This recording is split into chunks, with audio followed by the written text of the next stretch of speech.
Belen ब्लकआवथ' बिसोर मोना दा बेखौ बोरैहाय डाइल्युट खालामनो हायो बेखौ जोङो सावरायगोन। मोनसे जारिमिनारि जि गोरोबथा 2020 मायथाइयाव जालांबाय बिनि गेजेरजों जोंनि सिमा अरनाय एबा जोंनि सिमा बारायनाय बे हाबाफारिया जाफुंबाय। खम समनि गेजेरावनो 10,000निख्रुइ बांसिन जोंनि बर' फिसाफ्रा बेवहाय हानि मोन्थाइखौ मोनबाय।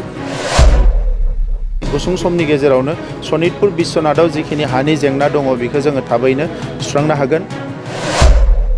गामि जिखिना बिटिआरआव हाबबाय बिनि रायजो राजाफोरजों मोनसे सावरायनाय हाबाफारि लादोंमोन। दुलाराय बर' फरायसा आफादा जों बेवहाय बाहागो लादों आरो बिथांमोननि माखासे जेंनाफोरखौ लानानै जि मेम'रेन्डाम होदों बेखौ जोङो एक्सेप्ट खालामदों। जोंनि मोनसे जारिमिनारि जि गोरोबथा 2020 मायथाइयाव जालांबाय बिनि गेजेरजों जोंनि सिमा अरनाय एबा जोंनि सिमा बारायनाय बे हाबाफारिया जाफुंबाय। दा जिखिनि गामिफोर दङ बेखौ सोसननो थाखाय जोङो आरोबाव नाजागासिनो दङ। मोनसे गोजोनथाव खौराङा बेनो जे खम समनि गेजेरावनो 10,000निख्रुइ बांसिन जोंनि बर' फिसाफ्रा बेवहाय हानि मोन्थाइखौ मोनबाय, जायनि थाखाय जों गोबाव सम सोमावसारदोंमोन। आद्रा थानायखौबो थाबैनो होनांगोन होननानै आसामनि चिफ मिनिस्टार बिथांजों सावरायनाय जादों आरो बिथाङा थाबैनो होगोन होननानै बुंदों। ओंखायनो जोङो सान्दों जे गुसुं समनि गेजेरावनो सनितपुर बिश्वनाथआव जिखिनि हानि जेंना दङ बेखौ जोङो थाबैनो सुस्रांनो हागोन। आङो दिनै गिबि खेब सावरायदों हिसाबै बे गं 40 गामियाव आलारि सोरां जोंनि बिथांखि दङ, बिनिनो 2 लाख रांजों थानसालि लुनाय बेनि थाखाय होगोन होननानै बिथांमोननो दिनै फोसावदों। आरो लोगोसे 13 फरायसालि दङ बेवहाय, बे गासै 13 फरायसालियाव गंफ्रोमावबो 12 लाख थाखो खथा बारायनायनि थाखाय बिथांमोननो आं फोसावदों। बिनि अनगायैबो मोनसे 5 कौटिनि बिरसिला गां स्टेडियाम लुनाय, सुजित नार्जारिनि मुङाव जोंनि जि अडिट'रियाम बेखौ लुनाय, बेबायदि माखासे हाबाफारिफोरखौ जों थाबैनो लागोन।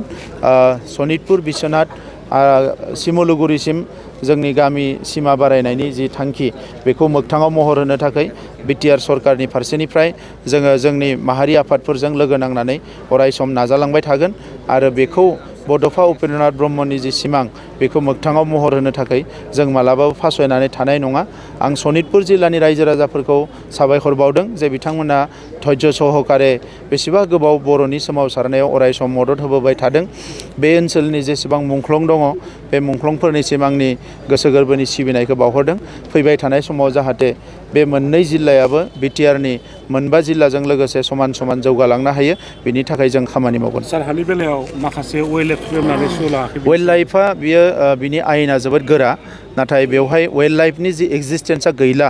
दा बेखौ लानानै आगोलफ्रावबो सावरायनाय जादोंमोन।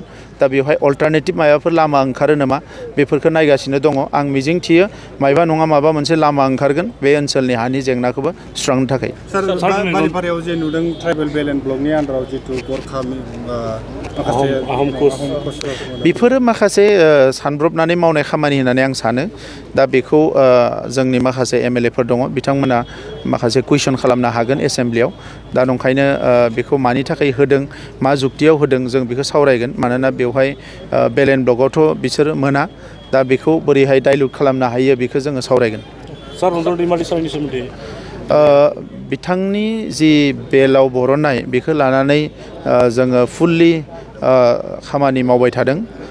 नाथाय बिथाङा जिहेतु एकर्डनि सिगाङावनो कनभिक्ट जाखानाय, बियो एसे गोब्राब जादों।